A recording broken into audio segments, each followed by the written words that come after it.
नमस्कार, मी राजकीय सल्लागार महेश गोरे आणि खरं तर आज आपल्यासोबत जोडलेले आहेत अहमदपूर व चाकूर विधानसभेचे उमेदवार आदरणीय गणेशदादा हाकेसाहेब. खरं तर दादा, तुमच्या नावासमोर मी कुठली विशेषणं लावली नाहीत, खूप सहज तुमचं नाव घेतलं.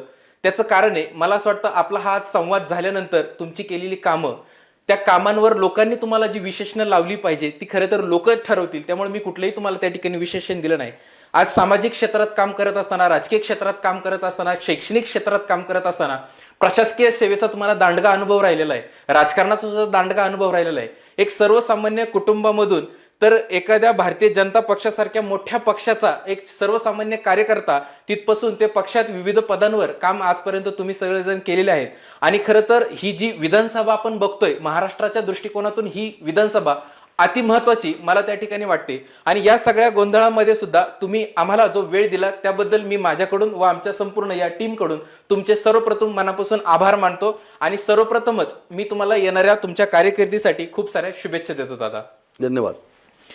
खरं तर एक जाणीवपूर्वक सर्वप्रथम मला तुम्हाला एक प्रश्न विचारायचा होता.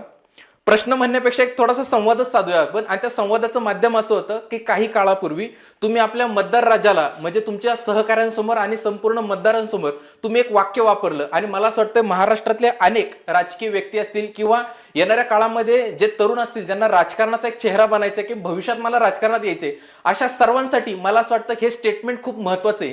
तुम्ही त्यावेळेस असं स्टेटमेंट त्या ठिकाणी दादा वापरलं होतं की माझी आजची जी स्थावर मालमत्ता आहे, मी भविष्यात आमदार झाल्यानंतर पुढच्या 5 वर्षानंतर सुद्धा माझ्या स्थावर मालमत्तेमध्ये एकही पैशाची वाढ त्या ठिकाणी होणार नाही.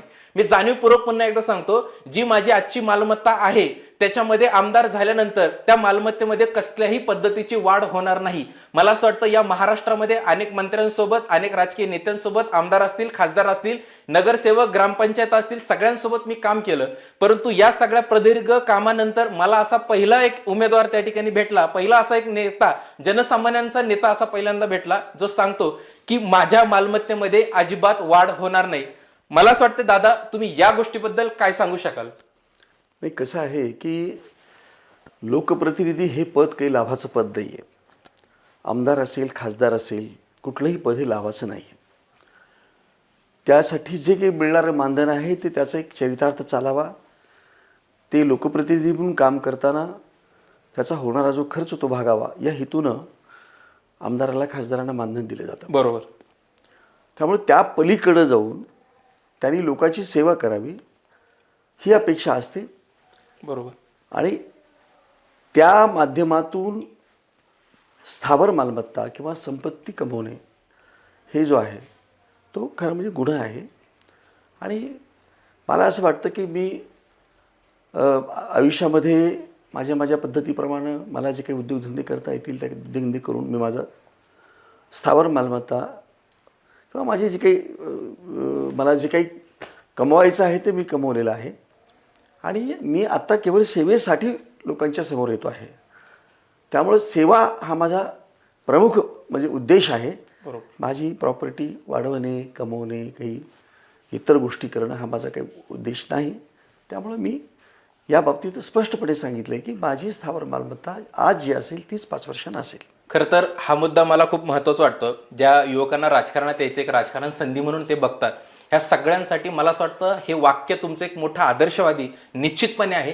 त्या पलीकडे जाऊन मी थोडंसं सांगतो की आज पैसा, पद, प्रतिष्ठा, मान, सन्मान याच्या सोबत राजकारणामध्ये सगळ्यात महत्त्वाचं असतं ते म्हणजे चारित्र्य आणि नैतिकता. ही तुम्ही त्या ठिकाणी जपताय. ती सामाजिक बांधिलकी तुमच्या बोलण्यामधून त्या ठिकाणी मला दिसते. त्याबद्दल तुमचं करावं तेवढं दादा त्या ठिकाणी कौतुक कमी. आपल्या या पूर्ण प्रभागामध्ये जर आपण बघितलं तर मागच्या 5 वर्षात जे आमदार होते किंवा इव्हन त्याच्या पाठीमागच्या 5 वर्षात जे काही आमदार होते त्यांनी या ठिकाणी विकास कामं केली असतील, करतही असतील, मला त्याबद्दल बोलायचं नाहीये. परंतु तुम्ही आमदार नसताना सुद्धा 200 कोटी रुपयाचा निधी आपल्या भागासाठी आणलात, लोकांची सेवा केलीत, लोकांची कामं सुद्धा तुम्ही करताय.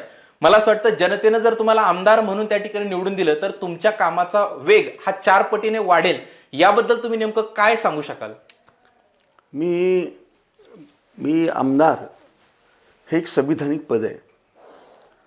आणि या पदाला म्हणजे खऱ्या अर्थानं मी तुम्हाला सांगतो की तो लेजिस्लेटिव्ह काउन्सिलमध्ये ज्या पद्धतीनं आमदार म्हणून काम करायचं असतं आणि ते करत असताना लोकहिताचे कायदे नियम वगैरे बनवण्याचं काम खरं म्हणजे आमदार म्हणून करायचं असतं.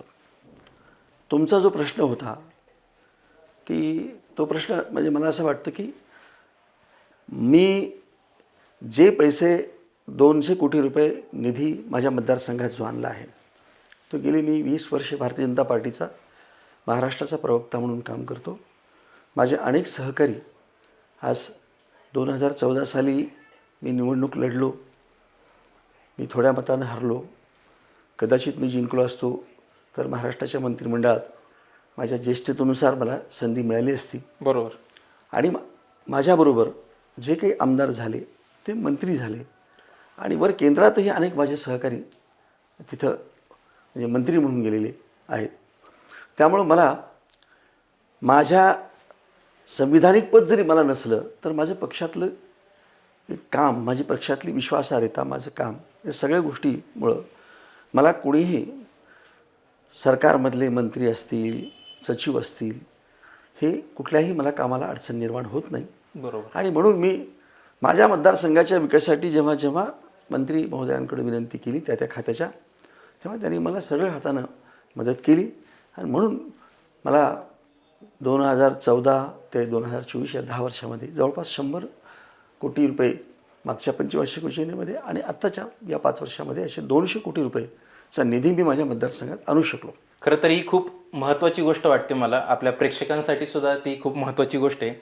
चालू आमदारांना सुद्धा जेवढा निधी आणता येत नाही तेवढा आपण त्या पदावर नसताना सुद्धा तो निधी आणला. मला असं वाटतंय तुमचे असणारे सर्व पक्षांशी असतील किंवा आपल्याच पक्षातील चांगले संबंध असतील, या सगळ्या गोष्टी आणि काम करण्याची तळमळ, जिद्द, मुळात तुम्ही उत्तर देत असताना सुरुवातीला संविधानिक पद्धतीने काही जे शब्द वापरले, मला त्याबद्दल थोडंसं तुमचं कौतुक करावंसं वाटतं की आज आपल्या महाराष्ट्रातील अनेक आमदारांना संविधान म्हणजे नेमकं काय, संविधान कसं चालतं, संविधानांमधले मूलभूत हक्क, आपले मूलभूत कायदे याचाही फार असा अभ्यास आहे असं अजिबात आपल्याला त्या ठिकाणी दिसत नाही. परंतु तुमच्या बोलण्यातून, तुमच्या अभ्यासातून मला ते एक दिसतं की एक प्रशासकीय अनुभव असलेला व्यक्ती ज्यावेळेस कार्यक्षमपणे लोकांची सेवा करण्यासाठी जातो, त्याला सगळ्या गोष्टी म्हणजे संविधान ते सर्वसामान्य नागरिक याच्यामध्ये जोडणारा दुवा हा आमदार असायला पाहिजे, हे माझं प्रामाणिक मत आहे. आणि मला असं वाटतं निश्चितमध्ये तुमच्या बोलण्यातून मला ते दिसून येते.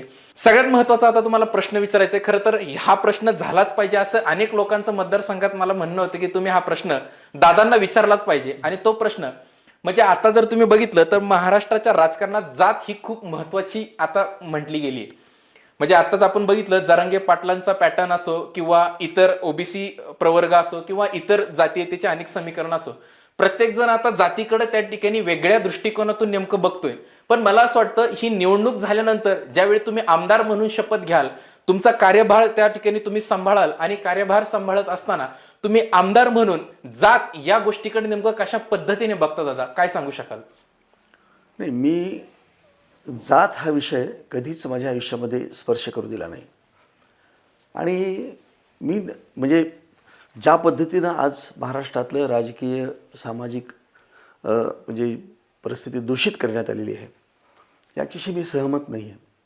हे सर्व समाजालाच घातक आहे आणि सर्व समाजाच्या दृष्टिकोनातून त्याचे दुष्परिणाम म्हणजे या महाराष्ट्रातल्या सगळ्यांनाच ते भोगावे लागणार आहेत भविष्य काळामध्ये. आणि म्हणून मी तुम्हाला सांगितलं की मी आज कुठल्या जातीच्या विरोधात उभा नाही आहे, कुठल्या व्यक्तीच्या विरोधात नाही आहे. मी ही समाजामध्ये असलेली जी सरंजामशाही वृत्ती आहे किंवा म्हणजे हुकुमशाही वृत्ती आहे, या हुकुमशाहीच्या विरोधामध्ये मी उभा आहे की या मतदारसंघाचं नेतृत्व मीच केलं पाहिजेत. 5-5, 6-6 वेळा मीच निवडणूक लढली पाहिजेत. 10-10 वेळेला माझ्या घरातच निवडणुका लढल्या पाहिजेत. माझ्या घरातलाच आमदार पाहिजेत. माझ्या घरातच सगळ्या गोष्टी पाहिजेत. अनेक समाज 18 पगड जाती माझ्या मतदारसंघात आहेत. विविध जाती, त्या जातीमधले अनेक चांगले युवक नेतृत्व करण्यास म्हणजे त्याला सक्षम आहेत. असं असताना सुद्धा मीच अनेक वर्ष मीच निवडणुका लढल्या पाहिजेत आणि मीच आमदार असलं पाहिजेत, ही भावना, ही प्रवृत्ती ही चांगली नाही आहे. बरोबर. खरं तर कर्तृत्ववान माणसांनी नेहमी आपल्यासारखे कर्तृत्ववान माणसं निर्माण केली पाहिजेत, नेतृत्व निर्माण केलं पाहिजे. दुर्दैवानं इथल्या ज्या आत्ता जे काही तथाकथित जे विरोधक आहेत आणि ते आमदार म्हणून 6व्यांदा कोणी 5व्यांदा निवडणूक लढवते, बरोबर, त्यांनी आपणच कसं म्हणजे आमदार राहू, बरोबर. आपल्याला पर्याय म्हणजे इतर कोणी आपल्यासारखे कोणी निर्माण करावेत असं केलं नाही. याचं मी मूळ थोडं शोधत राहिलो. अनेक जण गेल्या अनेक वर्षामध्ये प्रस्थापितांनी शाहू फुले आंबेडकरांचं नाव घेऊन मतं मागितली, पण एखादा शाहू आंबेडकर किंवा महात्मा फुले या समाजामध्ये निर्माण व्हावा असं त्याच्यासाठी त्यांनी काहीच केलेलं क्या नाही. बात आहे. वा. त्यामुळं ही जी प्रवृत्ती आहे बरोबर. ती प्रवृत्ती ही या समाजाच्या सर्वार्थानं म्हणजे विकासालाच नव्हे तर इव्हन समाज जीवन सुसह्य करण्याच्या दृष्टिकोनातून सुद्धा ही घातक आणि अत्यंत विघातक आहे. म्हणून जात मला कधी स्पर्श केली नाही. मी भारतीय जनता पार्टीमध्ये होतो. अनेकांना माझी जात माहीत नव्हती. माझ्या अण्णावरून काही लोक ज्या त्या भागामध्ये राहत होते त्यांना कळत होतं, पण मी माझ्या पक्षात माझी जात म्हणजे 10-15 वर्ष पक्षात काम केल्यानंतर सुद्धा मी कुठल्या जातीचा आहे हे माझ्या सहकार्याला माहिती नव्हतं. क्या बात आहे. मला असं वाटतं खरं तर हा खूप महत्त्वाचा मुद्दा दादा तुम्ही मांडलात. कदाचित आज ही मुलाखत दुसऱ्या कोणाची असती तर त्यांनी स्पष्टपणे एका जातीचा उल्लेख करून त्या जातीची मतं मागण्याचा प्रयत्न केला असता. पण एक तुमच्यासाठी एक गोष्ट महत्त्वाची मला वाटतं की तुम्ही ज्या शिक्षण संस्था आहेत त्याच्यामध्ये ॲडमिशन देत असताना आपण कधीच आजपर्यंत कोणाची जात बघितलेली नाही आहे. जो होतकरू आहे, जो कष्ट करू शकतो, आपण त्याच्या मागं कायम ती एक ताकद देण्याचा प्रयत्न केलेला आहे. आज महापुरुषांचं तुम्ही नाव काढलं की ज्या महापुरुषांना एका विविध रंगामध्ये, एका जातीमध्ये, एका धर्मामध्ये आपण जे वाटण्याचं काम त्या ठिकाणी केलेलं आहे, याच्या पलीकडे जाऊन आपण काहीतरी काम केलं पाहिजे. मुळात म्हटलं जातं की छत्रपती शिवाजी महाराज म्हणजे शिवाजी जन्मावा पण तो दुसऱ्याच्या घरात, माझ्या घरात नको. म्हणजे एखादा महापुरुष घडवण्याचं सामर्थ्य आजपर्यंत कुठल्या राजकीय नेत्याने फारसं असं काही त्या ठिकाणी दाखवलं नाही. खरं तर या सगळ्या विचारांना छेद देऊन एक त्या ठिकाणी पुरोगामी महाराष्ट्र कसा असायला पाहिजे याबद्दल तुम्ही खूप चांगल्या पद्धतीने सांगितलं. आणि मला असं वाटतं आमच्या प्रेक्षकांसाठी सुद्धा हा खूप महत्त्वाचा त्या ठिकाणी संदेश आहे की मतदान करत असताना कुठल्याही नेत्याला तुम्ही निवडून द्या आणि निवडून देत असताना त्याची जात त्या ठिकाणी बघू नका. त्याचं विजन बघा, त्याची कामं बघा, त्याची त्या ठिकाणी लोकांप्रती असणारी आदर, निवड, नैतिकता, चारित्र्य या गोष्टींची जर तुम्ही जाणीव ठेवून आपल्या मतदान करायला गेले तर निश्चितपणे मला असं वाटतं डॉक्टर बाबासाहेब आंबेडकरांनी जो लोकशाहीचा देश घडला पाहिजे असं आपल्या संविधानाच्या माध्यमातून या देशात पोहोचवण्याचं काम केलं, त्याला एक चांगली बळकटी किंवा त्याला एक संजीवनी आपण आणल्याशिवाय राहणार नाही हे निश्चितपणे सांगतो. दादा तुम्हाला पुढचा प्रश्न मला असा विचारायचा आहे की म्हणजे कुठलाही फायदा नसताना किंवा त्या व्यक्तीशी कुठलाही संबंध नसताना तो आपला मतदार आहे की नाही याचंही घेणं देणं नसताना जो व्यक्ती तुमच्यापर्यंत येतो, तुमच्यापर्यंत येऊन त्याचं काम सांगतो, जर ते काम समाजाच्या हिताचं, लोकहिताचं जर असेल त्याला तुम्ही कधीही रिकाम्या हाताने पाठवत नाही असं मला मतदारसंघात कळालं. मला असं वाटतं याच्याबद्दल तुम्ही काय सांगू शकाल? नाही, गरजवंत लोकच आपल्या नेत्याकडे येतात. बरोबर. आणि गरजवंतांना मदत करणं हे नेत्यांचं कर्तव्य आहे. आणि म्हणून जो कोणी आपल्याकडे अडीअडचणी घेऊन येतो तर त्याला मदत करताना तो कुठून आला, कुठल्या जातीचा आहे किंवा कुठल्या गावाचा आहे असं मला असं वाटतं मतदान नेत्यांनी तरी हा दृष्टिकोन ठेवता कामा नये की मला उद्या माझ्या भविष्यामध्ये हा मला मतदानासाठी माझ्या कसा उपयोगाला येईल हा विचार निवडून आलेल्या कुठल्याही व्यक्तीनं करता कामा नये. बरोबर. मुळात ज्या दिवशी म्हणजे जातीपातीवरती निवडणुका लढल्या जात आहेत का लढल्या जात आहेत. आणि अनेकदा काही ठिकाणी तर 50-50 वर्ष एका जातीचे आमदार होतात. ती जात त्यांची तिथं मोठी आहे म्हणून नव्हे तर अनेक जाती त्याला मतदान करतात म्हणून ते निवडून येतात. खरं म्हणजे मी तिथं असलेल्या ज्या अल्पसंख्याक छोट्या जाती आहेत त्यांचं मी मनापासून अभिनंदन करतो किंवा त्यांना मी धन्यवाद देतो, कारण अत्यंत मोठ्या अंतःकरणानं समोरच्याची जात न पाहता ते मतदान करत असतात. आणि म्हणून अशा वेळेला जे जातीपातीच्या नावावरती निवडून येतात त्यांनी हाही विचार केला पाहिजे की माझ्यासारख्याच अनेक अन्य जातीच्या सुद्धा लोकांमध्ये जन्माला आलेले अनेक लोक आहेत. मला संधी मिळाली पाहिजे तर त्यांनाही संधी मिळाली पाहिजेत. आणि तो एक उदात्त हेतू हा असला पाहिजे खरं म्हणजे. नाही तर प्रत्येक वेळेला मीच निवडून आलं पाहिजे. बरोबर. आणि प्रत्येक वेळेला म्हणजे जसं आपण प्रत्येक लग्नात मीच नवरदेव असला पाहिजे. बरोबर. म्हणजे लग्न कुणाचं का असेल तर हे अशा पद्धतीची प्रवृत्ती आज समाजामध्ये आहे. बरोबर. आणि त्या मी सांगितलं ना की ती प्रवृत्ती बरोबर इथं आमच्या मतदारसंघात फार म्हणजे दिसून येते. बरोबर. आणि म्हणून बरं तुम्ही स्वतःच्या कर्तृत्वाने निवडून या, गुणवत्तेने निवडून या बरोबर. तुम्ही. तुमचं लोकांनी तुमच्या कामावरती, तुमच्या कर्तृत्वावरती म्हणजे पाहून तुम्हाला त्यांनी मतदान केलं पाहिजे. पण माझ्या मतदारसंघामध्ये अशी परिस्थिती नाही आहे आणि म्हणून मला असं वाटतं की आपण यांच्यापेक्षा काहीतरी वेगळं करू. बरोबर. आणि माझ्या मतदारसंघामध्ये की गेली अनेक वर्ष वेगवेगळे लोक होऊन गेलेत. शासनाच्या नियमित योजना सगळ्याच ठिकाणी असतात, सगळ्याच तालुक्यात येतात. आमदार फंड सगळ्याच आमदारांना मिळतो, त्यात काही असं त्याचं कौशल्य असत नाही. प्रत्येक आमदाराला जो काही 5 कोटीचा फंड आहे तो दिलाच जातो. तो वाटणे बरोबर म्हणजे आमदाराचं काम आहे असं त्याला मी समजत नाही.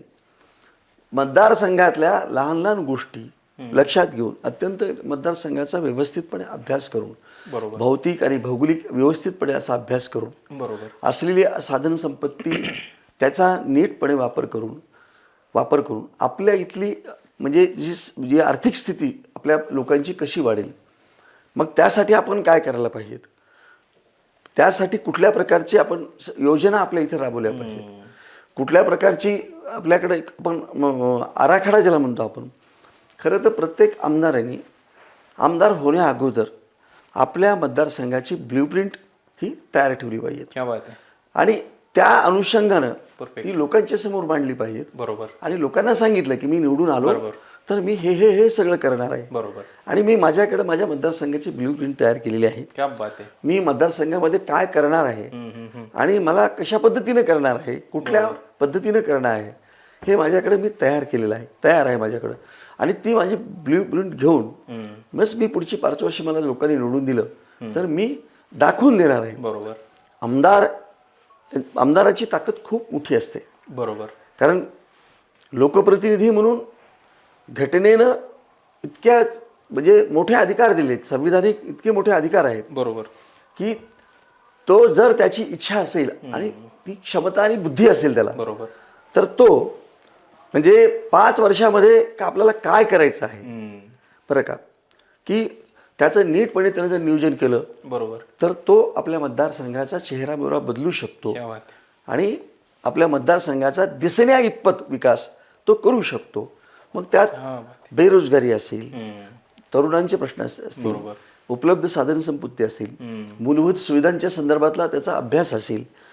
माझ्याकडे तर मी तर म्हणतो ना की मतदारसंघाचाच नव्हे तर प्रत्येक गावाच्या विकासाची ब्ल्यूप्रिंट आमदाराकडे असली पाहिजेत. परफेक्ट. त्या गावात काय काय आहे, परफेक्ट. किती स्रोत काय आहेत, पाण्याचे स्रोत किती आहेत, नदी कुठली आहे, विहिरी किती आहेत, जलसिंचनाच्या सुविधा आहेत की नाही, पर तिथलं भौगोलिक क्षेत्र कसं आहे, तिथल्या जमिनीची म्हणजे कुठल्या प्रकारची जमीन आहे, तिथं कुठल्या प्रकारची आपण पिकं घेतली पाहिजेत, तिथं तशा पद्धतीचं त्या शेतकऱ्यांना प्रोत्साहन देण्यासाठी आपण काय केलं पाहिजे, तिथल्या गावातलं आर्थिकदृष्ट्या त्याची उन्नती होण्यासाठी आपण काय केलं. म्हणजे मतदारसंघात जे काही गावं असतील त्या गावाचा प्रत्येक गावाचा अभ्यास करून त्याचं क्षेत्रफळ, तिथली लोकसंख्या, तिथल्या जमिनीची जी काही गुणवत्ता, हे सगळ्या गोष्टी बघून बरोबर आणि तिथं मग उपलब्ध कच्चा माल असेल, उपलब्ध काही साधन सामुग्री, त्याच्या आधारावरती मी काही गोष्टी करू शकतो का, अशा पद्धतीचा इतका असे मायनोटली बारकाईनं त्याच्याकडे अभ्यास पाहिजेत आणि त्या गावाची त्याची ब्ल्यूप्रिंट पाहिजे. मला असं वाटतं हा मुद्दा इतका महत्त्वाचा त्या ठिकाणी मला वाटतं. काही वर्षापूर्वी ब्ल्यूप्रिंट हा शब्द प्रामुख्याने महाराष्ट्राला समजला. त्याचं कारण होतं की सन्माननीय राजसाहेबांनी महाराष्ट्राबद्दलचा एक कसा आराखडा असायला पाहिजे यासाठी एक ब्ल्यूप्रिंट त्या ठिकाणी महाराष्ट्राला सादर केली. पुढे चला काही घटनांमुळे त्या ब्ल्यूप्रिंटला म्हणावं एवढं महत्त्व मिळालं नाही किंवा काही गोष्टी झाल्या, आपण त्या भानगडीत पडू नये. पण मला असं वाटतं कुठलाही आमदार झाला त्याच्यामधले अनेक मी असे दादा आमदार बघितलेले आहेत की आमदार झाल्यानंतर आमदाराची नेमकं कामं काय असतात. आता माझ्या समोरचे आव्हानं काय, कारण घराणेशाही आपल्या महाराष्ट्रामध्ये आपण बघत आलेलो आहे की बाप आमदार, पोरगा आमदार, नातू आमदार, पुढे आमदारच आमदार होत राहतात. परंतु ज्यावेळेस मी आमदार म्हणून त्या ठिकाणी जातो, पहिल्या पायरीवर पाया पडून आतमध्ये आपण प्रवेश करतो, तिथं गेल्यानंतर पहिले 1 वर्ष निधी म्हणजे काय, तो कसा आणायचा, कुठून आणायचा, कोणाकडे जायचं, ह्या गोष्टी कळण्यासाठी त्या ठिकाणी त्यांचं पहिलं 1 वर्ष निघून गेलेलं असतं. मग उरतात त्यांच्याकडे बाकीचे काही वर्ष. मी आमदार होण्यापूर्वी माझा मतदारसंघ काय, माझ्या मतदारसंघांमधले प्रश्न काय आहेत, माझ्या मतदारसंघामध्ये त्या ठिकाणी राजकीय असेल, सामाजिक असेल किंवा शैक्षणिक असेल, त्या गोष्टींचा कसा मी अभ्यास केला पाहिजे, मायक्रो अनालिसिस कसं केलं पाहिजे, भौगोलिक पार्श्वभूमी, ऐतिहासिक पार्श्वभूमी, तिथले असणाऱ्या प्रत्येक रोजगाराच्या संधी कशा उपलब्ध करू शकतो, याचा बारकाईने अभ्यास करून ज्या दिवशी तुम्ही मतदार राजांपर्यंत जाता, मला असं वाटतं निश्चितपणे सुशिक्षित जनता, आमची जनता त्या ठिकाणी ह्या सगळ्या गोष्टी बघते आणि निवडणुकीपूर्वी मतदान करत असताना नक्कीच मला असं वाटतं आपली मायबाप जनता या गोष्टीचा एकदा विचार करेल की आपला जो आमदार असेल तो अभ्यासू असायला पाहिजे, त्याला आपल्या परिस्थितीची जाणीव असली पाहिजे आणि या सगळ्या गोष्टी करत असताना आपले पाय हे जमिनीवरती किंवा मातीत सुद्धा असायला पाहिजेत. म्हणजे आज तुमच्याकडे पद, पैसा, नाव, प्रतिष्ठा, मान, सन्मान सगळ्या गोष्टी असताना सुद्धा एवढ्या बारकाईने तुम्ही लोकांपर्यंत पोहोचताय, लोकांमध्ये राहताय, मला असं वाटतं खूप मोठी गोष्ट आहे. तुमच्यासाठी एक दोन ओळी की पाय असावे जमिनीवरती कवेत अंबर घेताना, पाय असावे जमिनीवरती कवेत अंबर घेताना, हसू असावे उठावरती काळीचं काढून देताना, संकटास या सांगावे ठणकून बेहतर, नजर रोखुनी नजरेमध्ये आयुष्याला द्यावे उत्तर. अनेक संकट येतात पण या संकटातून मार्ग काढत त्या ठिकाणी तुमच्या आयुष्याचा एक आराखडा असला पाहिजे, नियोजन असायला पाहिजे, जे की छत्रपतींनी आम्हाला शिकवलं होतं की कुठल्याही नियोजनाशिवाय कुठलीच मोहीम पूर्ण होऊ शकत नाही. त्यामुळे मला असं वाटतं की आमच्या मतदार राजांना सुद्धा आव्हान आहे की एकदा आमदार निवडून देत असताना, मतदान करत असताना आपल्या आमदाराच्या डोक्यामध्ये आपल्या भागाबद्दल नेमके काय प्लॅन आहेत हा सुद्धा आपण त्या ठिकाणी विचार केला पाहिजे. निश्चितपणे आपण पुढच्या प्रश्नाकडे वळूयात. तुम्ही मला 20 दिवस द्या, मी तुम्हाला 20 वर्षे देईल, असं तुम्ही जनतेला एक साथ त्या ठिकाणी घातली. आता जी काही प्रचार सभा यंत्रणा आपण चालू आहे त्या ठिकाणी तुम्ही ठामपणे जनतेला सांगितलं तुम्ही मला 20 दिवस द्या, मी तुम्हाला 20 वर्षे देईल. खरं तर याच्याबद्दल बोलण्या अगोदर मी हे सांगतो की तुमच्या आयुष्याची जे गोल्डन डेज होते, म्हणजे जे चांगला एक काळ होता, तो सगळा तुम्ही लोकांसाठी खर्ची घालवलेला आहे.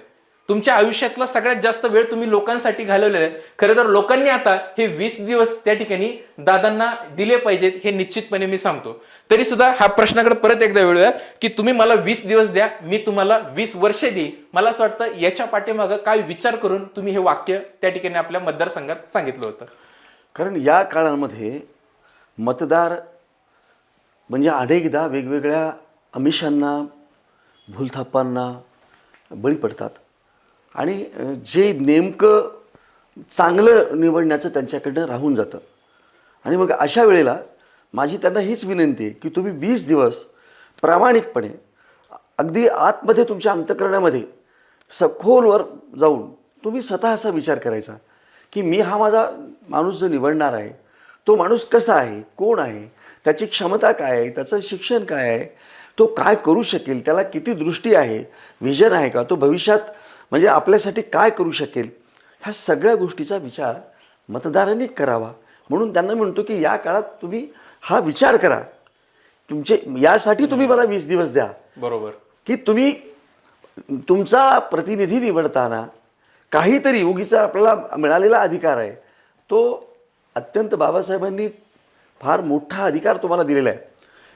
टाटा असेल, बिर्ला असेल, किती श्रीमंत असेल, त्याच्या इतकाच अधिकार एका झोपडपट्टीत राहणाऱ्या गरीब माणसाला बाबासाहेबांनी मतदानाचा अधिकार दिलेला आहे. खूप छान, तो मोठा अधिकार आहे. बरोबर. आणि तो अधिकार जसं खूप चांगले लोक चांगला विचार करून त्याचा इम्प्लिमेंटेशन करतात, म्हणजे मतदान करतात, बरोबर, तसं माझ्या मतदारांना माझं आव्हान एवढ्यासाठीच आहे की तुम्ही 20 दिवस घ्या. म्हणजे उरलेले ज्या दिवशी मी तिथून ज्या दिवशी बोललो त्याच्यापासून पुढे 20 दिवस मतदान असेल म्हणून 20 दिवस म्हटलं असेल. बरोबर. की 20 दिवस तुम्ही याच्याबद्दलचा विचार करा. तुम्ही जर मला चांगला विचार करून जर मला निवडून दिलं, कारण मला माहित आहे की जेव्हा तुम्ही चांगला विचार कराल तेव्हा तुम्ही अन्य कुणाचा विचारच करणार नाही. बरोबर. मला तुम्ही निवडून द्याल याची मला खात्री आहे. बरोबर. कारण मला कॉन्फिडन्स आहे, मला आत्मविश्वास आहे की इतर जे काही स्पर्धक माझ्या समोर आहेत त्यांच्यापेक्षा मी सरस आहे. आणि हे माझ्या मतदारांनी विचार करून ठरवलं पाहिजेत. म्हणून मी मतदारांना म्हटलं की तुम्ही मला तुमचे 20 दिवस द्या, मी माझ्या आयुष्याची पुढची 20 वर्षे देईन. याचं कारण मला माहिती आहे की त्यांनी मला एकदा निवडून दिल्यानंतर मी जे काही ते करेन त्यांच्यासाठी ते त्यांच्या 20 वर्षाच्या साठीची ती उपलब्धी असेल. खरं तर मला आपल्या मतदार राज्याला किंवा जे मतदान करते आहेत त्या सगळ्यांना ही गोष्ट मला प्रामुख्याने सांगावीशी वाटते की ज्यावेळेस तुम्ही मतदान करायला नेमकं जाता तर मतदान करत असताना हा नक्कीच एकदा आपण विचार केला पाहिजे की माझ्या या मतदारसंघातली पुढची 5 वर्ष इव्हना पुढची 20 वर्ष ही कशी असायला पाहिजेत, कसा विकासाचा आराखडा त्या ठिकाणी असायला पाहिजे, असा दूरदृष्टिकोन घेऊन एखादा नेता जर आपल्यासमोर येत असेल तर निश्चितपणे जनतेनं सुद्धा त्यांना त्याच प्रमाणात त्याने एक साथ दिली पाहिजे, एक साथ दिली पाहिजे, तरच खऱ्या अर्थाने या गोष्टी सफल होऊ शकतात, हे मी निश्चितपणे सांगतो. दादा, खरं तर हा प्रश्न थोडासा भावनिक आहे. हा माझ्यासाठीही तितकाच भावनिक आहे, कदाचित तुमच्यासाठीही तितकाच भावनिक असेल.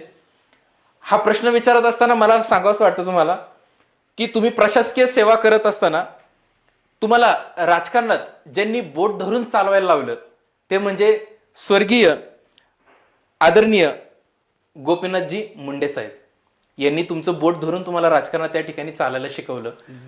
आज निश्चितपणे राजकारणात काम करत असताना अनेकांचे गुरु, अनेकांचे आयडॉल, अनेक लोकांना बोट धरून म्हणजे एखाद्या साफसफाई कर्मचाऱ्याला सुद्धा बोट धरून त्या ठिकाणी राजकारणात तुम्ही त्या ठिकाणी सक्रिय करणारे आमचे गोपीनाथजी मुंडे साहेब होते. आणि आज साहेब आपल्यामध्ये नाहीयेत, तर या गोष्टीची खंत तुम्हाला किती जाणवते? निश्चितपणे मी अनेकदा माझ्या भाषणातून वेगवेगळ्या ठिकाणावरून गोपीनाथजी मुंडे साहेबांच्याजवळ बोलताना मी नेहमी सांगतो की गोपीनाथ मुंडे साहेब जाण्यामुळे अन्य कोणाचं किती नुकसान झालं आहे मला माहिती नाही आहे, पण माझं अपरिमित नुकसान झालं. कारण माझा एक आयडॉल, माझा एक आदर्श नेता म्हणून मी त्यांच्याकडे पाहत आलो आणि म्हणून मी माझं आयुष्य म्हणजे त्यांना मी समर्पित केलेलं होतं. त्यांच्यासाठी मी राजकारणात आलो होतो. आणि म्हणून मग त्यांचा विचार, त्यांचं जीवन, त्यांचा संघर्ष, त्यांचे ते काही अभ्यासाची पद्धती, त्यांची बोलण्याची पद्धती आणि त्यांच्या ह्या सगळ्या गोष्टीवरती लोकांवरती प्रेम करण्याची पद्धत त्यांची, रात्री 3-3 वाजेपर्यंत ते लोकांना भेटायचे, न थकता, न कुठेही चिडता लोकांना भेटायचे, त्यांचं समाधान करायचं. हे त्यांच्या ह्या सगळ्या एकूण व्यक्तिमत्वाचा माझ्यावरती निश्चितपणे प्रभाव होता, अजूनही आहे. त्यांच्यासारखं व्हावं, त्यांच्यासारखंच जगावं, त्यांच्यासारखा विचार करावा, त्यांच्यासारखा संघर्ष माझ्या वाट्याला आलेला नाही आहे इतका मोठा. त्यांनी खूप संघर्ष, 40 वर्ष संघर्ष केला.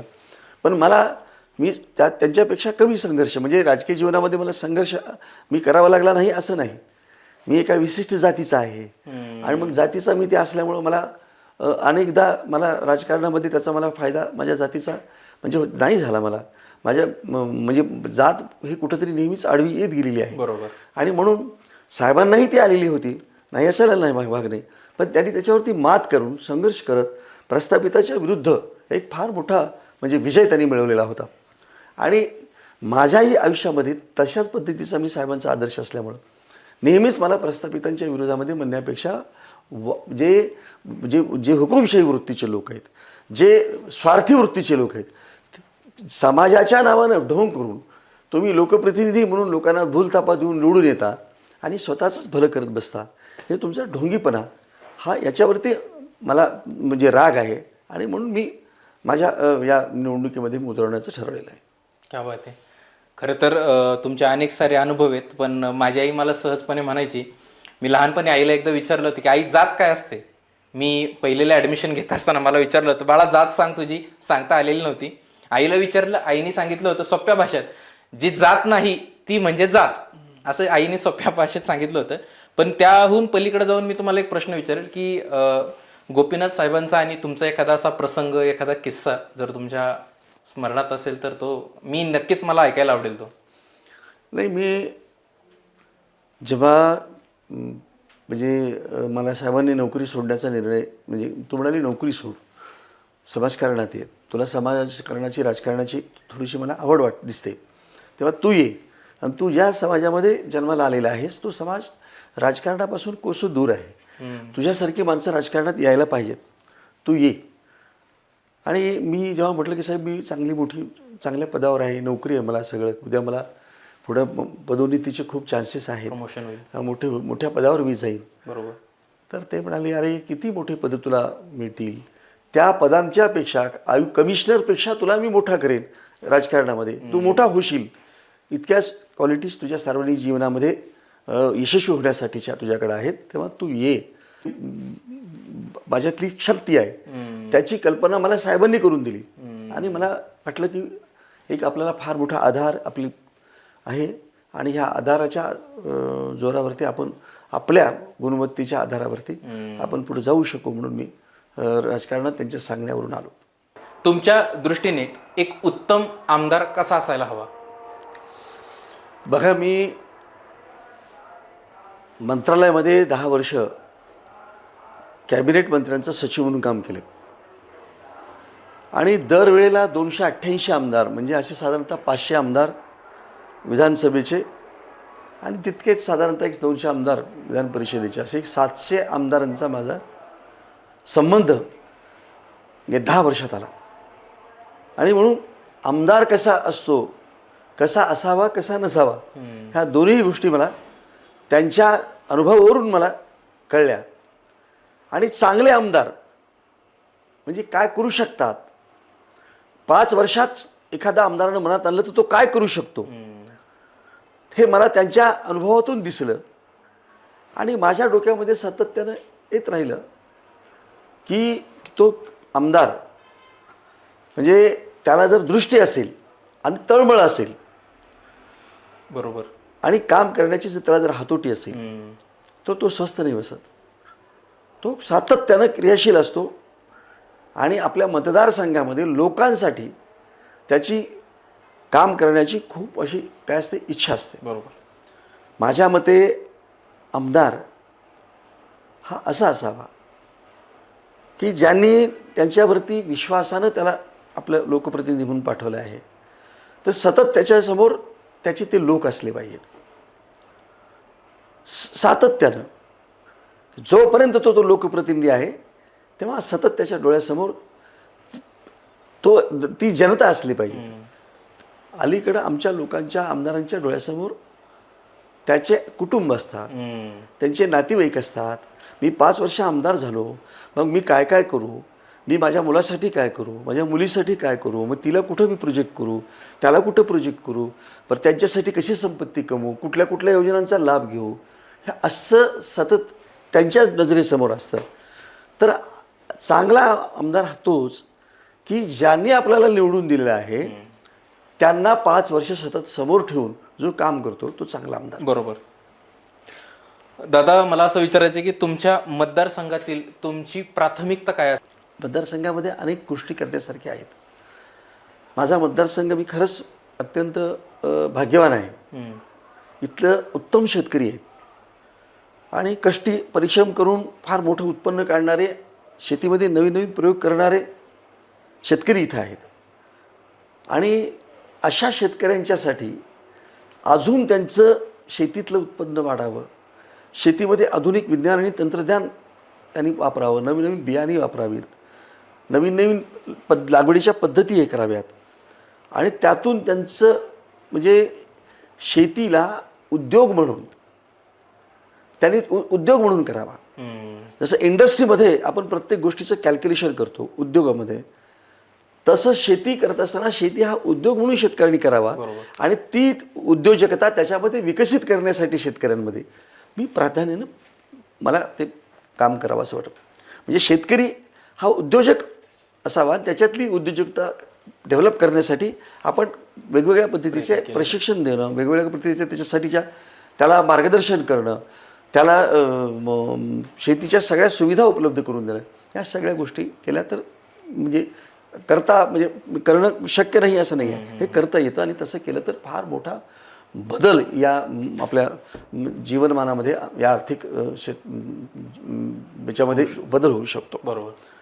दुसऱ्या गोष्टी आहेत की इथं शेती उत्पन्न तर वाढलंच पाहिजे, तर ते उत्पन्न वाढल्यानंतर त्या शेतीवरती जर प्रक्रिया करणारे उद्योग इथं उभारले तर त्याचा फायदा शेतकऱ्यांना, तर भाव वाढ मिळेल त्याच्या मालाला, बरोबर, आणि उलट इथं रोजगार निर्माण होईल.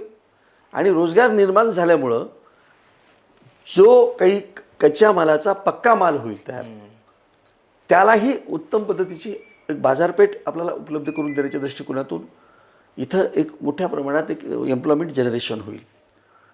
आणि म्हणून म्हटलं की त्यासाठी इथं औद्योगिक वसाहती विकसित करणं, आत्ता सिंचनाच्या सुविधा बऱ्यापैकी आहेत, पण याच्यापेक्षा अधिक सुविधा जर सिंचनाच्या झाल्या तर शेतीला सिंचन असेल तर तो शेतकरी किंवा तो भाग तो समृद्ध बनतो. आणि म्हणून पश्चिम वाहिनी नद्या आहेत, त्याचं पाणी मराठवाड्यात आणण्यासाठी जे काही महायुतीच्या सरकारनं प्रयत्न केलेत ते यशस्वी व्हावेत. आणि इथलं माझा मतदारसंघ कायम कसा असावा, एकदम म्हणजे कायम म्हणजे ओलिताखाली असावा संपूर्णपणे. आणि त्यातून मग फळे असतील, भाजीपाला असेल, या सगळ्या गोष्टींच्यावरती प्रक्रिया इथे केल्या जाव्यात. नाहीतर आज आमच्याकडे खूप मोठ्या प्रमाणात फळभाजी पिकवलं जातं. मग ते हैदराबाद मुंबईला ट्रान्सपोर्ट म्हणजे विकण्यासाठी इथं मार्केट नसल्यामुळे तिकडे घेऊन झालं. आता ह्या वाहतुकीमध्ये साधारणतः 30% त्यांचं नुकसान होतं. बरोबर. माझं म्हणणं त्याच्यावरती इथं प्रक्रिया केली तर 30% नुकसान होणार नाही. 30% म्हणजे कमी नुकसान नाही. बरोबर. याच्यात शेतकऱ्याचा लाभ होईल त्यासाठी ते उद्योगधंदे उभारले पाहिजेत. आमच्याकडे सोयाबीन, कापूस बऱ्यापैकी येतो आमच्याकडे कापूस, पण आमच्या इथं सूतगिरणी नाही. अच्छा. मी तुम्हाला सांगितलं सोयाबीनवरती एखादा प्रक्रिया करणारा उद्योग नाही, कारण सोयाबीनवरती खूप प्रक्रिया करून अनेक बाय प्रोडक्ट करून इथं फार मोठी इंडस्ट्री इथं उभी राहू शकते, कारण इथं रॉ मटेरियल हवं तेवढं उपलब्ध आहे. महाराष्ट्रात सर्वाधिक सोयाबीन आमच्या इथं पिकलं जातं. तर इथं एकही अशा पद्धतीचा कारखाना किंवा एखादी प्रक्रिया करणारा उद्योग नाही आहे. इथं हा काही भाग खूप मोठा डोंगराळ भाग आहे आमचा. इथं दुग्ध व्यवसायासारखं इतकी मोठी संधी आहे, पण आमच्या इकडे दूध नाही. आज आमच्या मतदारसंघामध्ये दररोज 50,000 लिटर दूध हे बाहेरच्या डेअरी म्हणजे वारणा असेल, राजहंस असेल यांच्याकडून विकत घेतलं जातं, म्हणजे पर डे. मग माझं म्हणणं की किमान 50,000 लिटर दूध इथं माझ्याकडं म्हणजे शेतकऱ्यांनी उत्पादित केलं समजा, आणि इथं धवल क्रांती जर झाली तर मला सांगतो की या सगळ्या गोष्टी म्हणजे शेतकऱ्यांच्या लाभाच्या असतील. आणि असं काही झालं तर निश्चितपणे इथं समृद्धी येते. समृद्धी आली की मग पैसा आला की सगळ्याच गोष्टी होतात. बरोबर. मग तो शेतकरी आपल्या आलेल्या पैशाचा विनियोग म्हणजे त्याची जर पेईंग कॅपॅसिटी जर वाढली तो त्याचा जीवनमान उंचावण्यासाठी निश्चितपणे करतो. ह्या बेसिक गोष्टी आहेत. आणि मग बाकीच्या गोष्टी तर निश्चितपणे आल्या. फार मोठे प्रश्न शेतीच्या रस्त्याचे आहेत, पांदण रस्त्याचे आहेत. आता छोटे पूर्वी 100 एकर 50 एकर जमिनी असायच्या तेव्हा मोठे रस्ते असायचे, त्याला आपण पांदण रस्ते बरोबर. आता शेतकरी जमिनी फार कमी झाल्या, म्हणजे कुटुंब वाढली, ते वाटण्या झाल्या, आणि त्यामुळे रस्त्याचे फार मोठे प्रॉब्लेम सध्या शेतकऱ्यांना आहेत. आणि हे शेतकऱ्यांना मोठ्या प्रमाणात शेतरस्ते निर्माण करणं, पांदण रस्त्यांना देऊन शेतीच्या क्षेत्रामध्ये वाहतुकीच्या अनुषंगानं मोठा एक सोयीसुविधा उपलब्ध करून देणं, या सगळ्या गोष्टी मतदारसंघामध्ये आहेत. बरोबर. पिण्याच्या पाण्यासारखा प्रश्न म्हणजे आहे. आमच्याकडे धरण उशाशी आहे आणि कोरडं घशाशी आहे. अजूनही 15 दिवसाला पाणी आमच्या इथं मोठं धरण आहे. या धरणातून तिकडे उदगीरपर्यंत पाणी, इकडे पालमपर्यंत पाणी, सगळीकडे पाणी घेऊन चाललेत. पण इथे जवळ असून सुद्धा 15 दिवसाला आमच्याकडे पाणी येतं. आम्हाला खरं म्हणजे रोज या शहराला अहमदपूर शहराला रोज पाणी दिलं पाहिजे. आणि ते आम्हाला करता येऊ शकतं. का होत नाही, कोण का करत नाही, हे या सगळ्या गोष्टी असतात. तसंच चाकूरच्या शहराच्या संदर्भात सुद्धा अशीच परिस्थिती आहे. आजही चाकूरमध्ये पिण्याच्या पाण्याचा फार मोठा गंभीर प्रश्न आहे. तिथं सुद्धा चाकूरमध्ये म्हटलं जमीन चांगली आहे आणि जमिनीमध्ये खूप शेतीच्या क्षेत्रामध्ये खूप चांगल्या पद्धतीचं तिथं वेगवेगळ्या पद्धतीची पिकं येऊ शकतात. आमचे कारखाना, तिकडचा एक कारखाना बंद आहे, जो नळेगावचा कारखाना सहकारी तत्वावर होता. तो गेल्या अनेक 20 वर्षापासून बंद आहे. तो कारखाना चालू करून घेणं हे मला, आणि त्याच्यावरती इथं ऊसाचं मोठं उत्पादन आहे. आता सिंचनाच्या सुविधा झाल्यामुळं तेव्हा इथं एखाद्या इथेनॉल सारखे कारखाने निर्माण करणे की जे इथेनॉलच्या माध्यमातून शेतकऱ्यांना भावही मिळेल. आज अनेकदा पिकलं की खूप ऊस पिकतो, नसेल तेव्हा नसतो, आणि जेव्हा खूप पिकतो तेव्हा मग त्यांचे हाल होतात शेतकऱ्यांचे. अनेकदा ऊस जाळून टाकावा लागतो किंवा कमी भावाने त्याला विकावा लागतो. आत्ता आमच्या इथं खूप सध्या विद्यमान म्हणजे जे कारखाना आहे तो इतर आमच्या बाकीच्या शेजारच्या कारखान्यापेक्षा कमी भाव देतो, पण नाईलाज नाही. आणि नाईलाजामुळे मग त्यांना तो भाव द्यावा लागतो. बरोबर. आणि शेतकऱ्यांचं फार मोठं नुकसान होतं. पर्यायी म्हणून मी तर म्हणेन की इथं म्हणजे साखर उत्पादनच नव्हे तर साखर उत्पादनापेक्षा इथेनॉलसारख्या गोष्टी उत्पादित केल्या पाहिजेत. तुम्ही आत्ता सांगितलं की शेतकरी हा उद्योजक असतो आणि त्याच्यासाठी आपण प्रयत्न करणार आहोत. तर मला असं वाटतं या सगळ्या गोष्टींमुळे व्यापारी मार्गाला किंवा व्यापारी वर्गाला एक मोठी चालना मिळू शकते का? निश्चितपणे इथं जर उद्योग उभारले तर व्यापार वाढेल ना. बरोबर. आणि म्हणून व्यापाराला सुद्धा मोठी समृद्धी येईल इथं.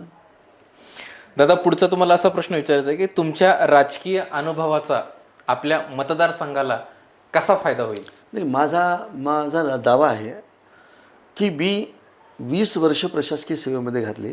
बरोबर. विविध खात्यात मी काम केलेलं आहे. मी मंत्रालयामध्ये 10 वर्ष तर कॅबिनेट मिनिस्टरचा सचिव तो 17 डिपार्टमेंटला काम केलं आहे. आणि त्यामुळं सगळे डिपार्टमेंट्स शासकीय योजनांच्या संदर्भामध्ये शासकीय मी उद्योग विभागामध्ये सुद्धा काही दिवस डेप्युटी कमिशनर होतो. त्यामुळे उद्योगाच्या क्षेत्रात सुद्धा मग MIDCs उभं करणं, मग त्यांच्या पायाभूत सुविधा त्याला उपलब्ध करणं, वीज पाणी रस्ते यासारख्या गोष्टी जर इथं उपलब्ध करून दिल्या, एखादी क्लस्टर्स निर्माण करणे, मग एखादा म्हणजे त्याला काय म्हणतो आपण वसाहती निर्माण करणे, की इथं एखादी सुतगिरणी म्हणजे एखाद्या असं कॉटनचं क्लस्टर आपण निर्माण करू शकतो, हॉर्टिकल्चरचं एखादं इथं क्लस्टर निर्माण करू शकतो, फळांचं तुम्हाला प्रक्रिया करणारा एखादं क्लस्टर निर्माण करू शकतो. असे उद्योग आपण इथं उभारू शकतो.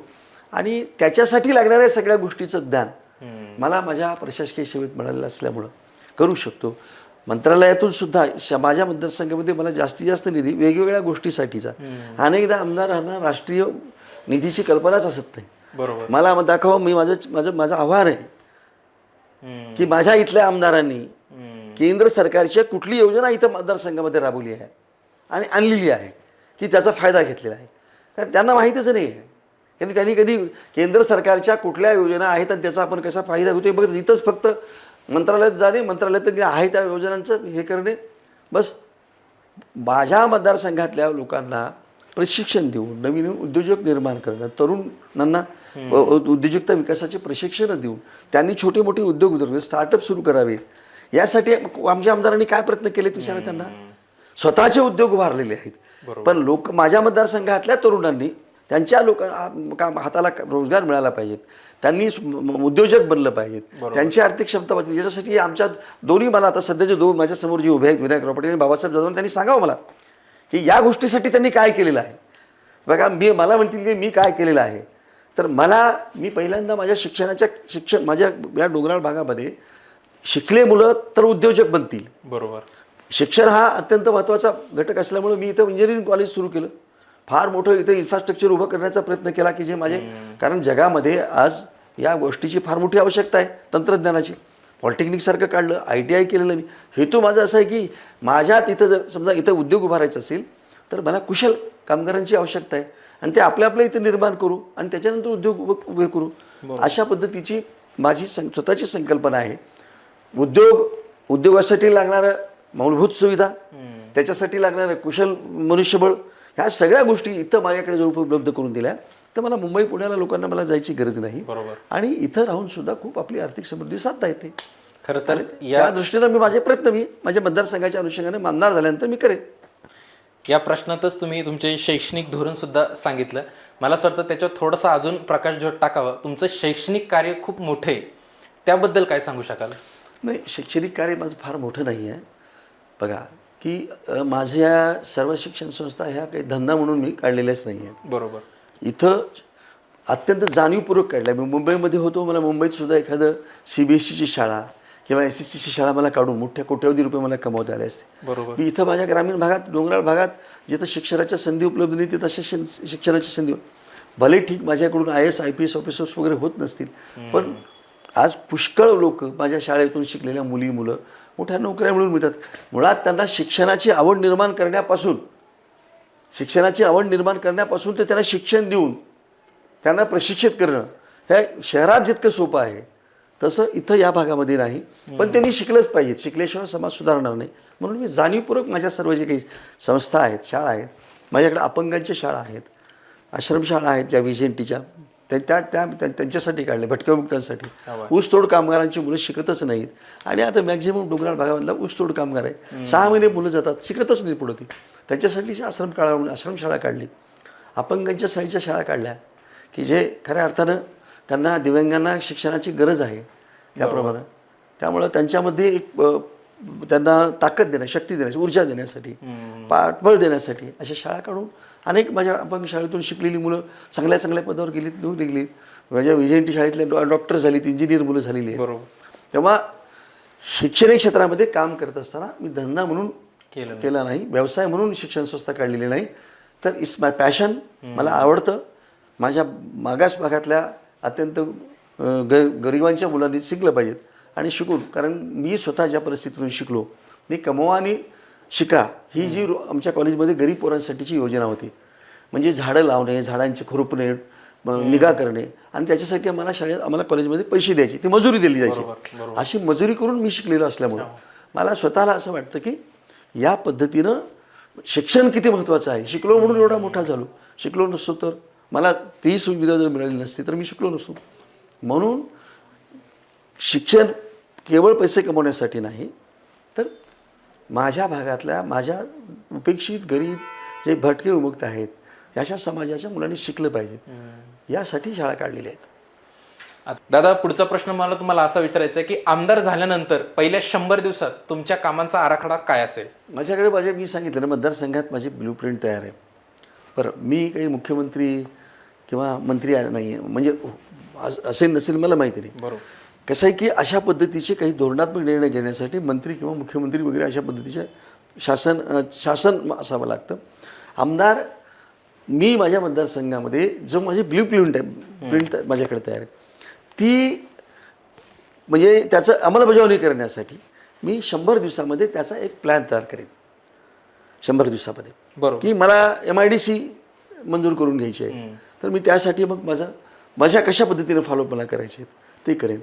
मला MIDCच्या झाली समजा तर मग त्या ठिकाणी उद्योग उभार असेल तर मग मला उद्योगांच्या क्षेत्रामध्ये मला माझ्या इथं असलेले मनुष्यबळाचं त्याची उद्योजकता विकासाचे प्रशिक्षण घ्यावे लागतील किंवा मोठ्या औद्योगिक सहली काढणं, औद्योगिक क्षेत्रातल्या प्रशिक्षणासाठी माझ्यातल्या तरुणांना बाहेर घेऊन जाणं, त्यांना प्रशिक्षण देणं. सहकार क्षेत्रामध्ये एखादा उद्योग करायचा आहे तर सहकार क्षेत्रामध्ये एक संस्था स्थापन करण्याच्या अनुषंगाने मी म्हटलं की मी ठरवलं की माझ्या इथं मोठ्या प्रमाणात सहकारी संस्था स्थापन करणार आहे.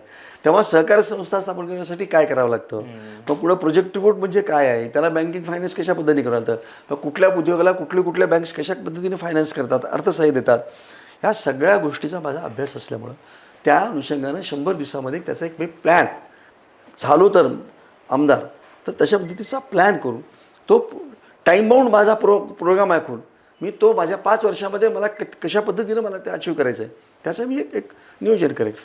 निश्चितपणे तुम्ही आमदार व्हाल ह्या आमच्या शुभेच्छा आहेत. मला असं वाटतं आमच्या मतदार राज्यसुद्धा त्या शुभेच्छा राहतील.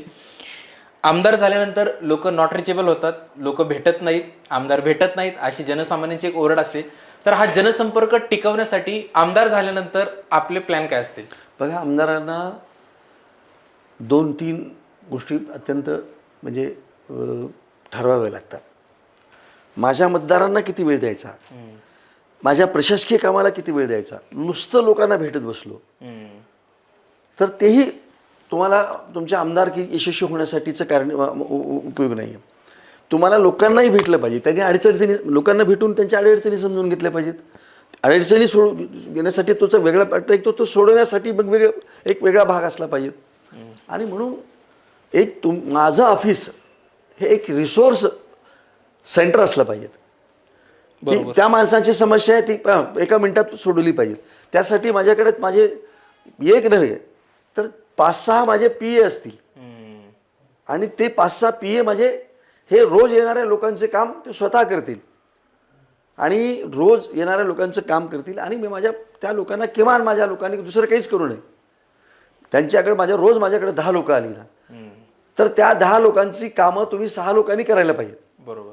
मग प्रत्येकाने मग मी आम्हाला जमलंच नाही केलं नाही तात्काळ त्याचं काम त्याच्यात केलं पाहिजे, त्यांनी केलं पाहिजे. म्हणून माझ्या आमदाराच्या कार्यालयामध्ये मी उत्तम पद्धतीचं तसं माझं एक वॉर रूम सिस्टम पद्धतीप्रमाणे पुन्हा जसं कॉल सेंटरप्रमाणे हे सेंटर्स उभारून माझ्याकडे मनुष्यबळ या पद्धतीचं करून, कारण मला त्यासाठी सरकारकडून मानधन मिळतं, माणसांचा पगार मिळतो, मला टेलिफोनचा खर्च मला मिळत असतो.